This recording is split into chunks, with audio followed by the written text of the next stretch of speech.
That's kind of cool. What's up guys, welcome back to 5W Tech. Here I am again, 2 years later,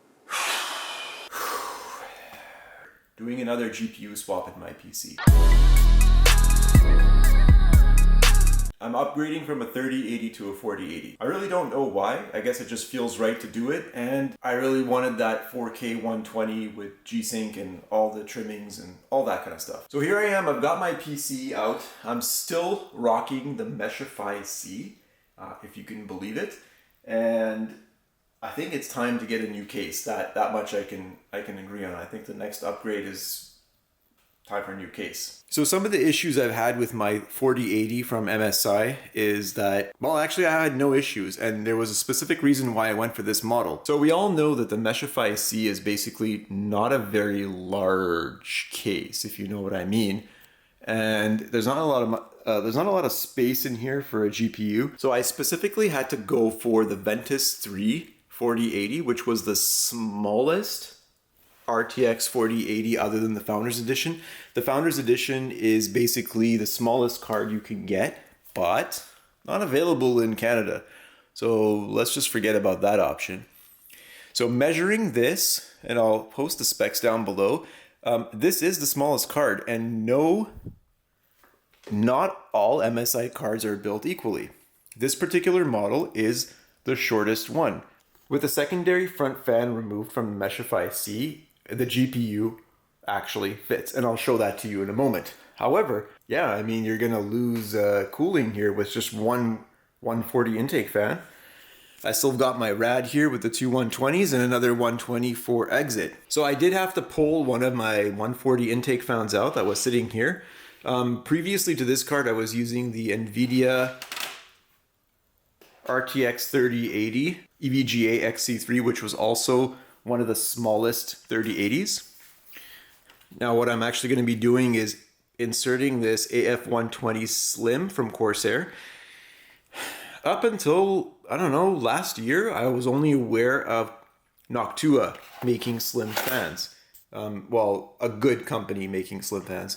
So I'm glad to see Corsair stepped up to the slim game fan, and I'm going to be putting this one in as an intake, which should leave me about like a sliver of room for the GPU to fit in. So let's see how that goes. Okay, so this should give you guys a much better idea on what's gonna happen here.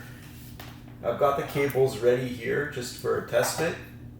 I've got the slim fan installed. It's not that much different. I think it's about like, I don't know, 5-10 millimeters difference, but that's just enough to get a fan in there and the GPU without having to ditch the fan completely. So I'm just popping this in right now just to do a dry fit. Not connecting anything, and there we have it. Look at that. It fits.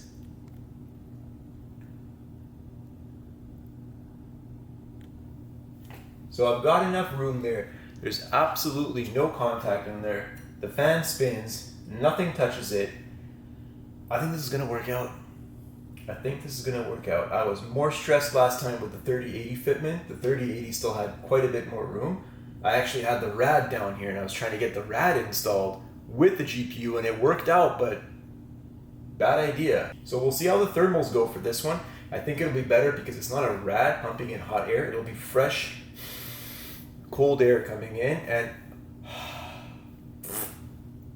hot air coming out from the back. All right, guys, it's all done. Everything is installed. Cables are installed.